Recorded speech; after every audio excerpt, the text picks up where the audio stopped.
Quelle sorte de champagne vendez-vous le plus? Donc c'est vraiment les bruts et bien sûr plus les blancs. D'accord, Après tout dépend bien sûr des goûts du client. Hein, donc, mais c'est quand même plus des blancs et bruts. d'accord. Et quel prix les clients ont-ils tendance à dépenser pour une bouteille de champagne? Là c'est très difficile. Hein. Nous on est adapté à toute clientèle et nous avons des champagnes qui commencent à 14 euros et qui finissent à 250 euros. Donc après ça tout dépend du client. Bon on va dire plus la moyenne c'est dans les environs de 30 euros. Ok, d'accord. Sinon, vendez-vous du champagne étranger? Le champagne étranger, ça n'existe pas parce que la champagne, c'est bien français. À l'étranger, il n'y a pas de champagne.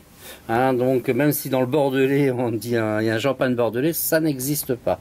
La champagne, c'est la champagne. Terminé. Les étrangers qui utilisent le nom champagne, c'est un vol manifeste et c'est interdit par la loi. D'accord.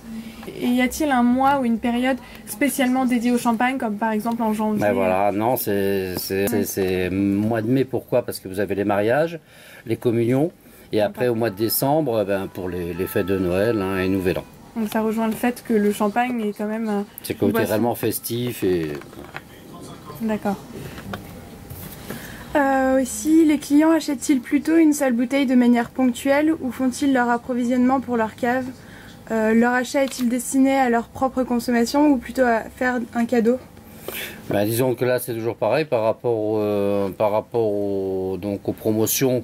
Ben, là ça va être par caisse, mais je pense que c'est plus la bouteille ponctuelle quoi. Hein, la bouteille du week-end. Pour les Sympa. cadeaux, généralement. Voilà. Et les cadeaux, bah, toujours pareil, les cadeaux, ou alors les cadeaux, c'est surtout au moment des fêtes hein, et les remerciements. D'accord, d'accord. Et comment les prix sont-ils fixés? Y a-t-il un prix standard ou les prix augmentent-ils à certains moments de l'année, comme avant les fêtes par exemple? Alors pas du tout, justement, c'est ce que je disais, au niveau des fêtes, bah, au contraire, c'est des moins 15 et moins 20, hein, donc dans notre établissement. Nous, au contraire, c'est pour faire plaisir à la clientèle, on baisse les prix. Voilà, donc c'est du moins 15 au mois de mai, pardon, et c'est du moins 20 au moment de Noël. Et selon vous, le champagne a-t-il connu la crise en France et dans le monde? Et est-ce que ça a eu un impact sur vos ventes?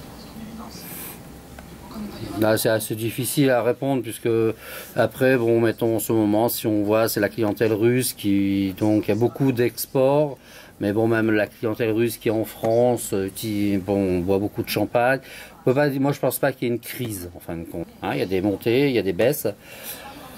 Je pense que bon, le champagne restera toujours une bonne source de qualité et on en boira toujours. Donc là, c'est assez difficile de répondre à ce niveau-là. Et donc vous parlez des Russes, est-ce que vous avez une clientèle type ou...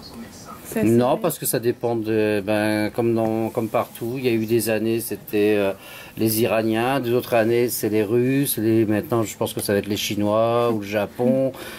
Voilà, quoi, je veux dire, mais bon.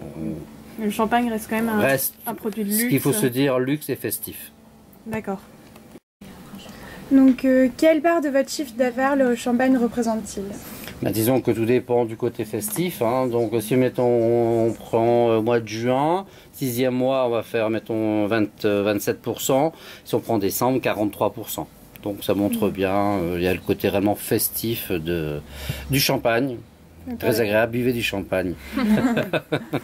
Merci beaucoup. Je vous en prie.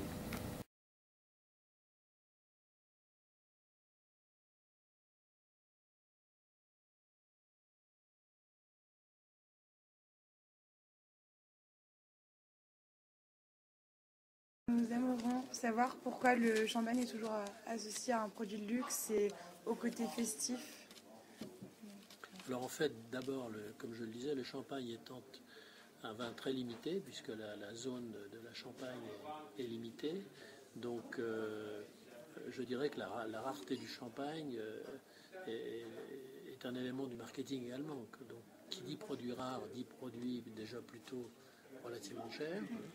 Et donc ça, je dirais, le marketing du champagne est un marketing lié à des produits rares. Et alors ensuite, la stratégie qui consiste à avoir positionné le champagne comme un produit de fête, comme un produit de célébration, Ça, je dirais, c'est l'explication, et elle est liée notamment à l'histoire des grandes marques qui ont effectivement, comme je le disais tout à l'heure, qui ont souhaité, alors que le champagne, il faut le dire, il y a 40 ou 50 ans, était plutôt consommé dans les mariages, au dessert, etc., etc.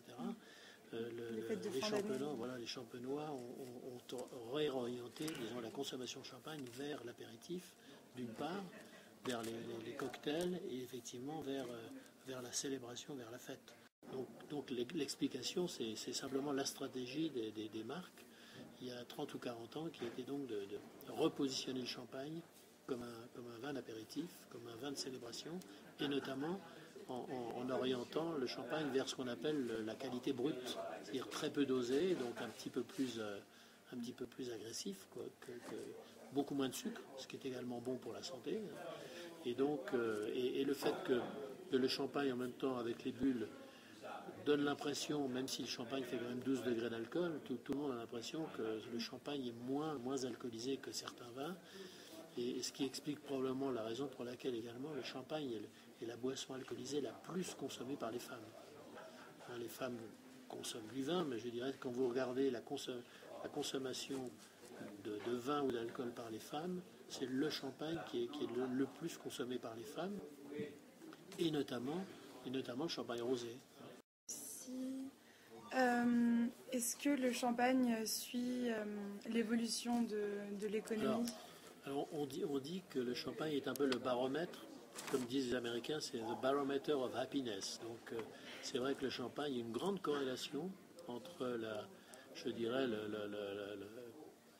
croissance économique et la consommation de champagne, notamment parce que le champagne, comme produit festif, est très consommé par les traders de la City à Londres, de Wall Street, donc ça a toujours été ça.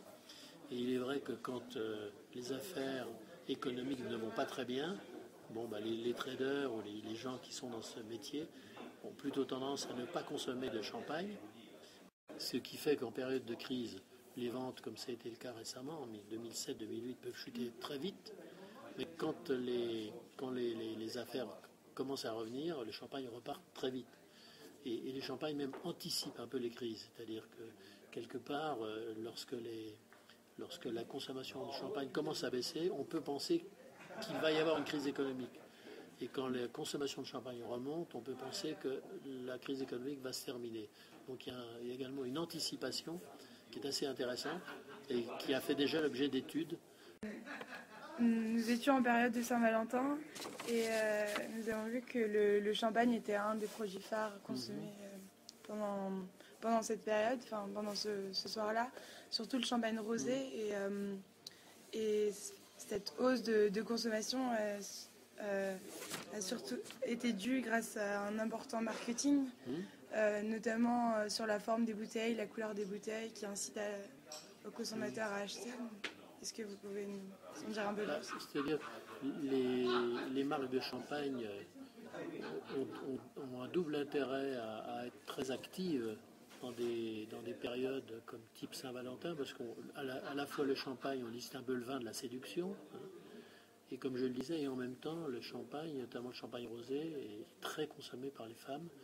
Et donc pour ces deux raisons, évidemment, les maisons de champagne considèrent qu'à cette période un peu particulière, il y a une possibilité de doper un peu les ventes. Donc tout le monde fait des efforts sur ces coffrets, sur des verres entrelacés, sur effectivement des étiquettes spéciales, et donc ceci se comprend, puisque encore une fois ça permet de faire passer le message que le vin de la séduction, c'est le champagne.